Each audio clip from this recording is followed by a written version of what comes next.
So somebody had asked me in the comments on one of the videos I did a few days back to tell them or list 4 teams that I thought could win each conference.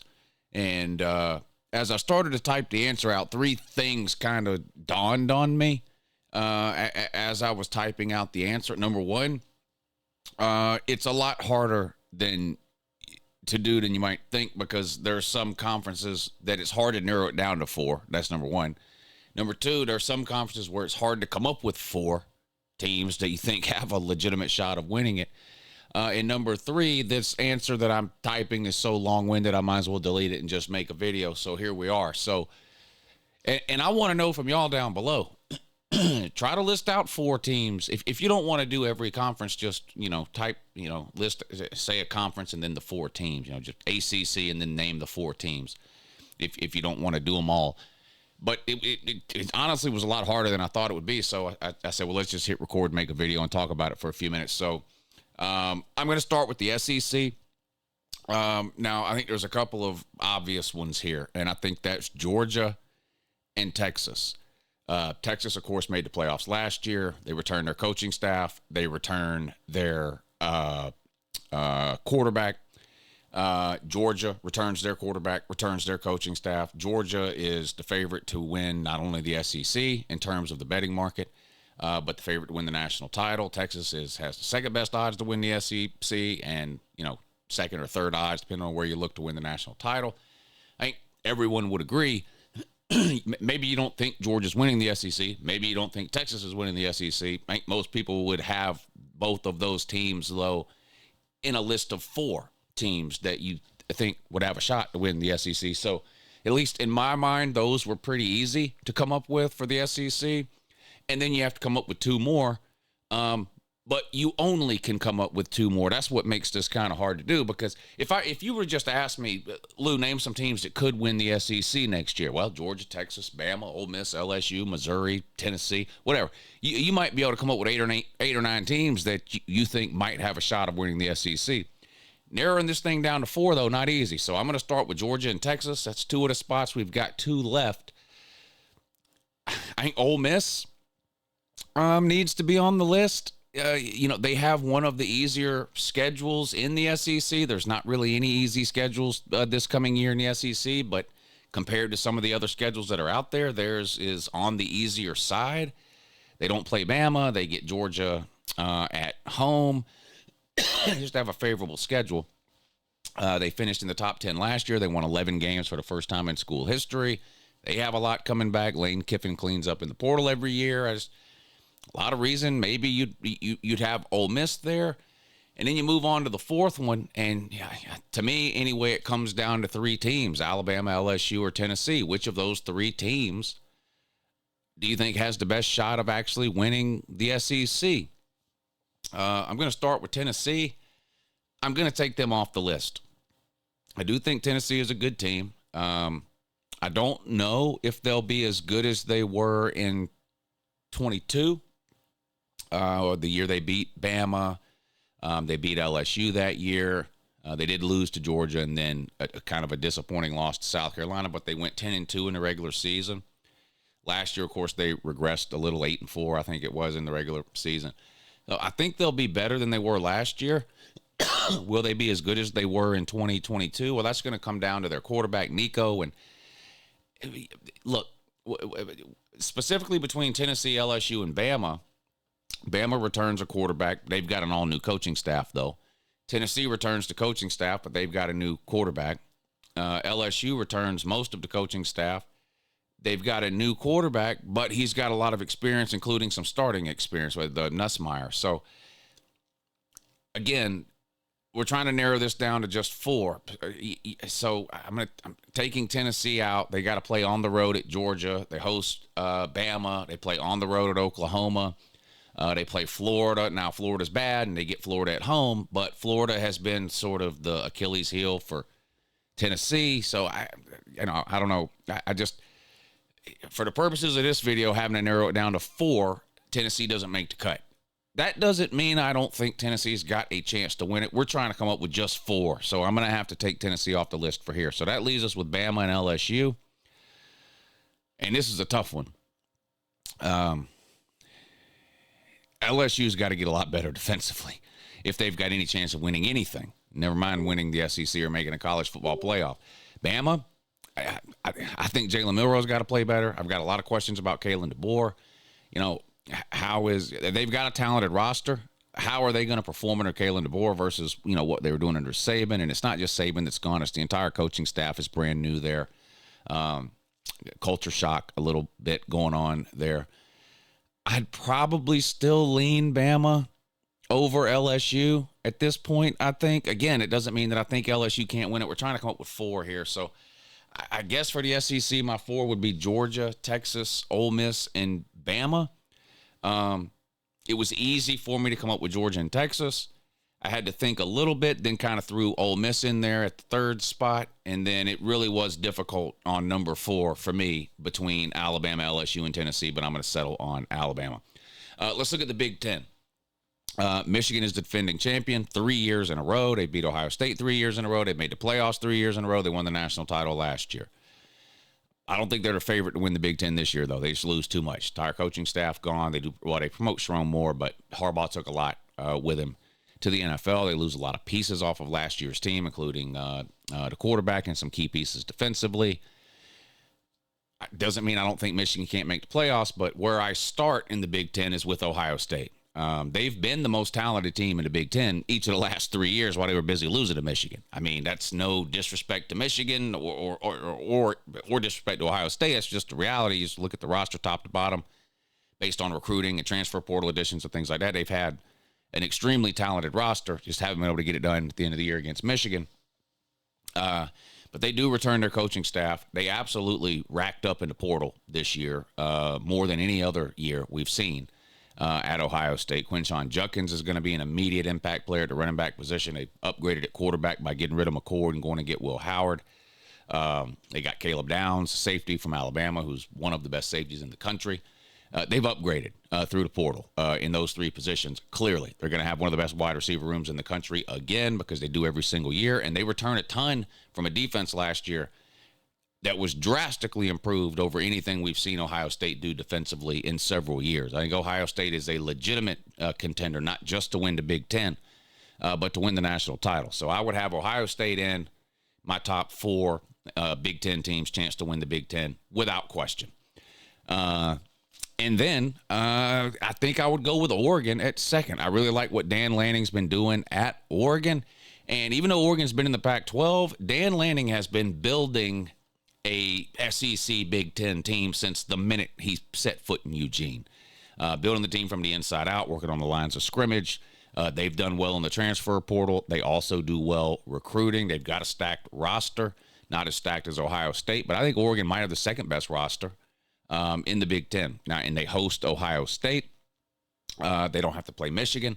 So, again, that becomes kind of an obvious choice for me if I'm trying to find 4 teams I think can win the Big Ten. Ohio State, number 1 automatically, and then I'd have Oregon in there too. Now, you move on from there in the Big Ten, and it gets a lot more difficult. I feel like you probably have to have Michigan in the top 4 just because of the been there, done that type of thing. And honestly, there is such a drop-off when it comes to the Big Ten from teams 2 and 3 down. Now, I know things are changing everywhere in college football, including the Big Ten, with the addition of teams. You got Oregon and Washington coming in, Southern Cal and UCLA also coming into the Big Ten. But you just look recent history in the Big Ten. I mean, you've had Ohio State and Michigan have sort of been up here. You know, one of them's at the top every year, one of them's right below that. Whichever one isn't at top is right below. And then a couple of rungs below that, you've had Penn State. And then way down here on the floor has been the rest of the Big Ten. I think a lot of that is going to remain the same, at least for the next few years. The difference being you're adding those teams from the conference formerly known as the Pac-12, specifically Oregon, which you've already talked about as being one of the 4. So you look at the other 3. Washington, won the Pac-12 last year, made the playoffs, won a playoff game, lost the national title to Michigan. But again, roster decimated by NFL draft and transfer portal. Coaching staff gone. They're now down in Tuscaloosa. All of that combined with a move to the Big Ten leads to a lot of questions in my mind for what Washington will be able to do in 2024, especially when it comes to winning the Big Ten. So I'm having a hard time fitting them into this list. Again, if I'm trying to narrow it down to just 4 teams that have a chance to win the Big Ten. Southern Cal, look, when it comes to Lincoln Riley, and I've said this before, I'm in a I have to see it to believe it mode at this point. I'm not believing anything I read, hear, nothing about them defensively until I see it on Saturdays in the fall. I don't care who they get in the portal. I don't care how many different defensive coordinators or defensive position coaches they run through. None of that matters to me. Until I see them play football on Saturdays in the fall where they appear to be valuing the defensive side of the ball, I am pretty much writing Southern Cal off for anything of note, which would be winning a conference or making a playoff. Okay, I've watched Lincoln Riley do this for 7-8 years in a row now at 2 different major programs, Oklahoma and Southern Cal. I don't hate Southern Cal. I don't hate Lincoln Riley. Don't have anything against them. Don't have any reason to. But if you watch the same thing long enough, over and over and over and over and over again, and you're still expecting a different result, well, that kind of becomes a you problem at that point.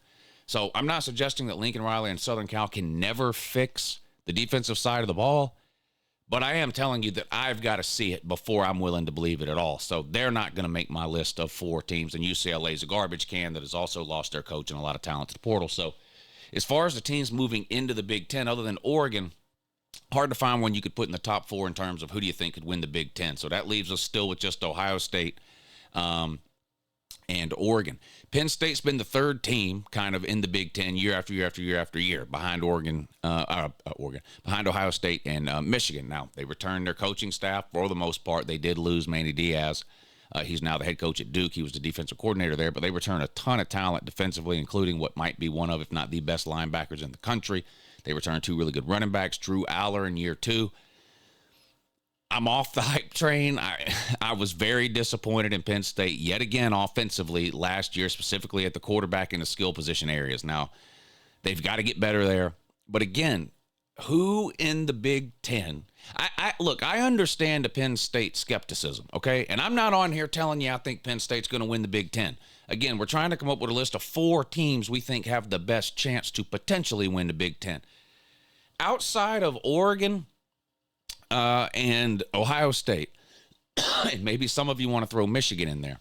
Outside of those 3, who else in the Big Ten do you think is going to be better than Penn State? Nebraska? Come on. Nebraska hasn't made a bowl game in 8 years, okay? Iowa, they can't score a point. Minnesota, Northwestern, Rutgers, Indiana, Purdue, Michigan State. I mean, this is a who's who of garbage pail kids in the world of college football.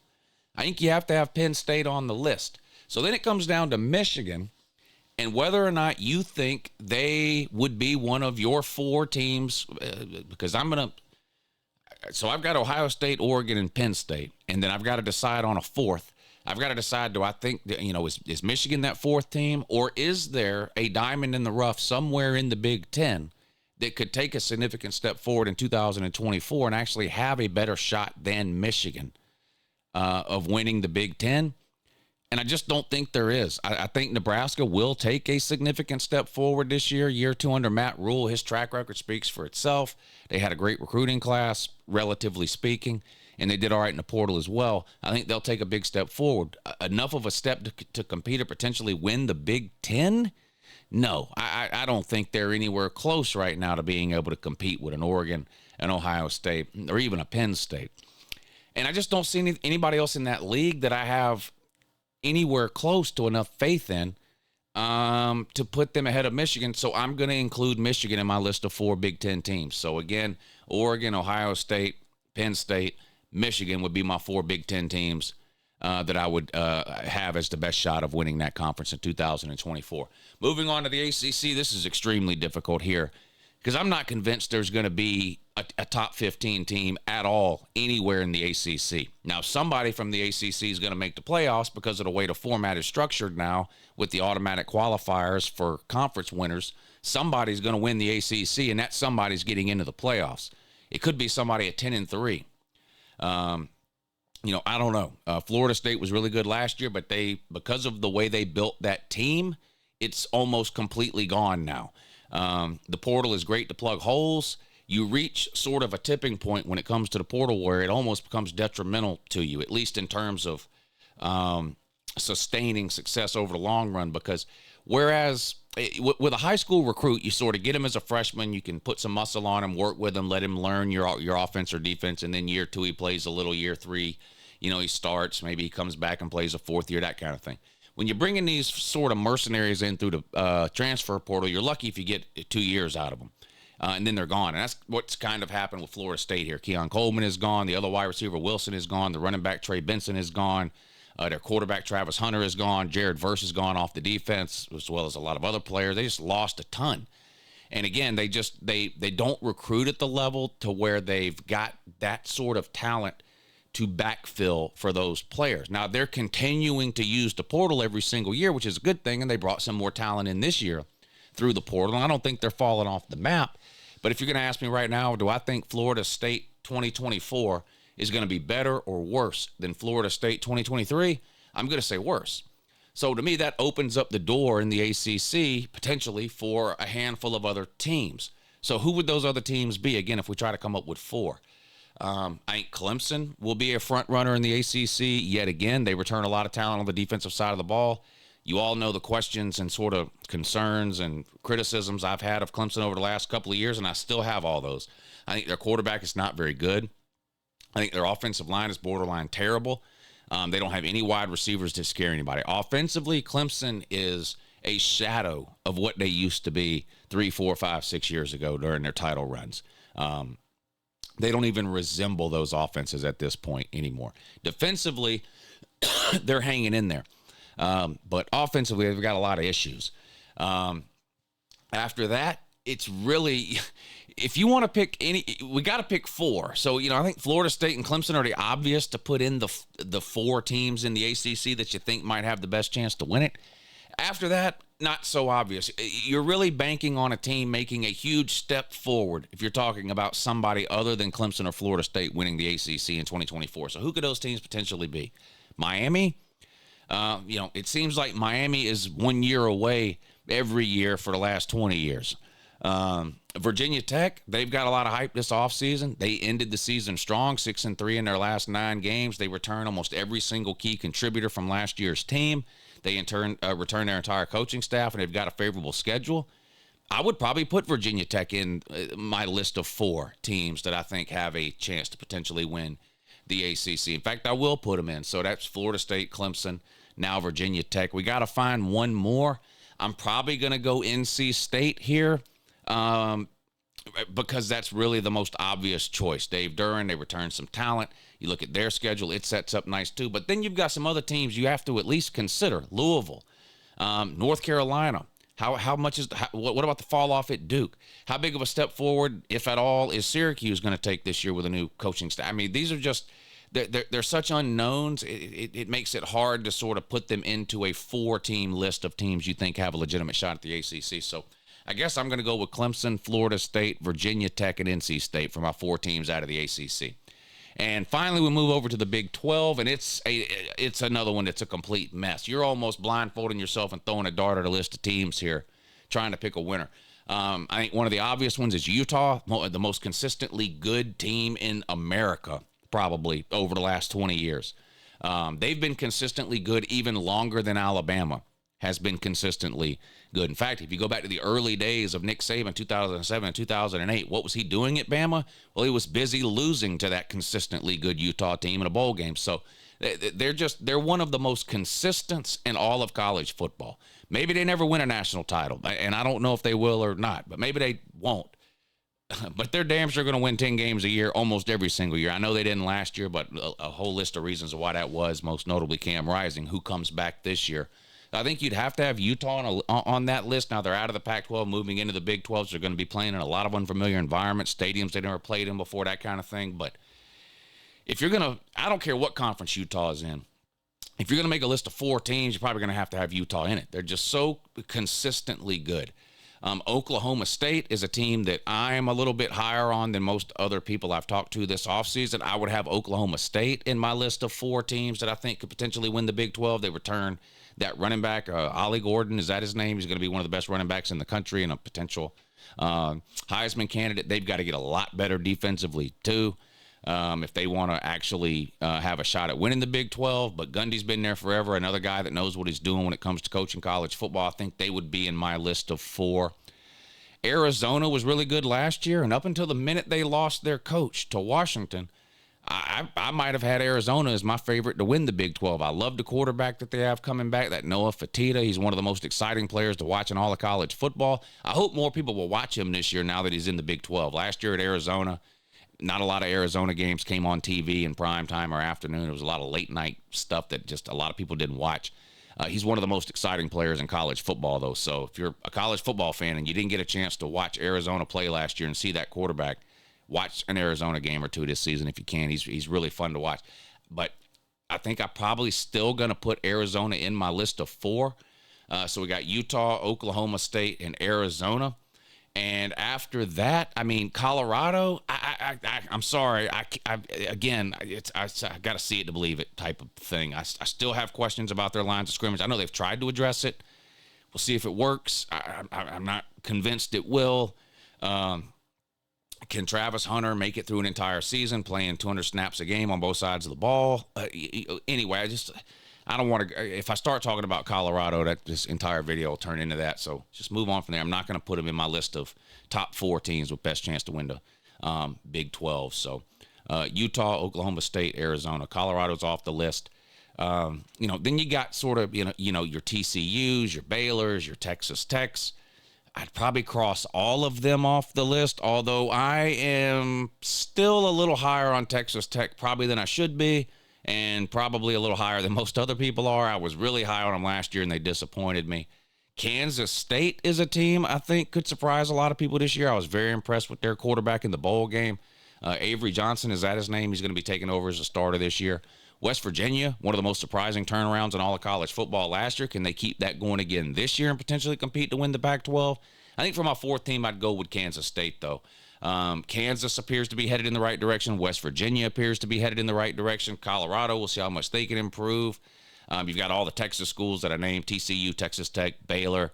Can any of those teams kind of break away from the pack? But I'm more comfortable, I think, going with Kansas State right now. So the 4 from the Big 12 then would be Utah, Oklahoma State, Arizona, and Kansas State. So there you go. That's 4 teams from the 4 conferences, the 4 major conferences that are left, that I think have the best chance of winning their conference. Again, that doesn't mean that I don't think anybody else from those conferences has any chance at all. Specifically with the SEC, Tennessee and LSU, a couple of teams if Iowa finds an offense, maybe they do something in the Big Ten. I didn't put them in my list. Nebraska, if they're even more improved than a lot of people think, I don't know, who knows?